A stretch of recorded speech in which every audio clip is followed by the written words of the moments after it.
পরের মেয়ের মর্ম বুঝতে হলে প্রতিটা পুরুষেরই মেয়ে সন্তান জন্ম দেওয়া দরকার। একটা মেয়ে বিয়ে করে শ্বশুরবাড়ি যাওয়ার পরে সবাই যদি খারাপ ব্যবহার করে, খারাপ আচরণ করে, তাতে কিন্তু কোনো দুঃখ থাকে না। স্বামী যদি ভালোবাসে, ওই যে কথায় আছে না, হাজার তারার এক চাঁদ, চাঁদ ঠিক থাকলে তারাই কিছুই করতে পারে না। কিন্তু সেই স্বামী নামক মানুষটাই যদি আঘাত দিয়ে কথা বলে, সেটা সরাসরি কলিজায় লাগে।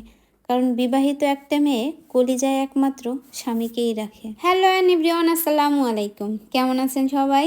আমরা আলহামদুলিল্লাহ ভালোই আছি। নতুন আরও একটা ব্লগে আপনাদের সবাইকে স্বাগত জানাই। খাওয়া দাওয়া দিয়ে এই ভিডিওটা শুরু করলাম, আবার খাওয়া দিয়ে ভিডিওটা শেষ করে দিব। গত ভিডিওতে দেখছিলেন হাঁস রান্না করছিলাম। আমি যেহেতু দুপুরে শুধু একবারই খাই, এজন্য আমি খেয়েছিলাম, আর কাইফের বাবা দুপুর আর রাত্রে খেয়ে যাচ্ছিল। এই যেই তা পরের দিন আমরা সকালবেলা এই তো খিচুড়ি বোনা করছিলাম আর হাঁসের মাংস দিয়ে খেয়ে নিলাম। আলহামদুলিল্লাহ খুবই মজার ছিল।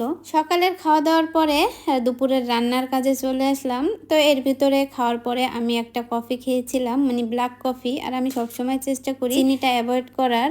আর অনেক আপুরাই হচ্ছে চিকন হওয়ার জন্য বলেন আপনি এত খাওয়ার পরও কিভাবে ডায়েট করেন। আসলে আমি যখন ভারী খাবার খাই, পরের দিন দেখা যায় রাত্রেবেলাও কিছু খাই না, আর সকালবেলা একদমই হালকা পাতলা খাই। আমি সব সময় চেষ্টা করি যে কোনো এক টাইমে ভারী জিনিস খাওয়ার। আমি 3 বেলা ভারী জিনিস খাই না, এটা অবশ্যই সবাই মনে রাখবেন। এক পাশে আমি করলা ভাজি করতেছি, আর এক পাশে আমি কালো জিরা ভর্তা করব। আর কালো জিরা ভর্তাটা আমার বাসার সবাই কম বেশি পছন্দ করে, পছন্দ করি।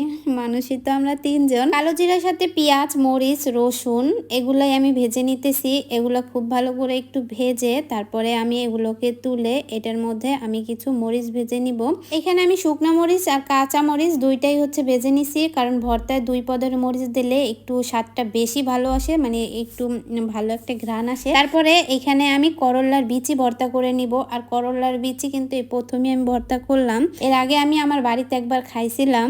আর এই যে আমি প্রথম বানাইতেছি, বিশ্বাস করেন এত পরিমাণে মজা লাগে এই করলার বিচি ভর্তাটা। এর আগে যেহেতু আমি এই ভর্তাটা করি নাই, আমি কিন্তু খুব ভয়ে ভয়ে এই ভর্তাটা করছিলাম। বিশ্বাস করেন এত পরিমাণে মজা হয়েছে। কাইফের বাবাও কিন্তু খাইছিল, যে খায় না কখনো সেও কিন্তু খেয়েছিল। একে তো জিনিসপত্রের যে দাম, তাই করলার বিচি ফেলবো কেন বলেন? একটা ভর্তা বানিয়েও তো এক পদ হয়ে যায়, তাই না বলেন? এই তো পাটায় এখন আমি একটু ঘষাঘষি করে নিতেছিলাম, মানে ভর্তাগুলো পাটায় বাটতে আমার কাছে বেশি মজা লাগে। তো এখানে আমি 2 পদের ভর্তা করে নিতেছি। আর আজকে কিন্তু আমার সকালেও খাওয়া হয়েছে, প্লাস দুপুরেও খাওয়া হয়েছে, 2 বেলাই। রাত্রে আর খাবো না।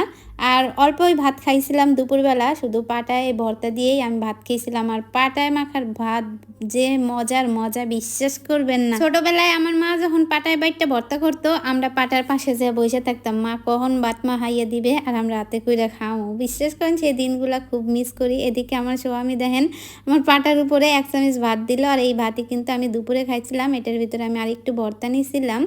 তো এত মজা লাগছিল। আপনারাও কি এভাবে খান নাকি? অবশ্যই কমেন্টে জানিয়ে দেন। দেখা হবে নেক্সট ভিডিওতে। Thanks for watching.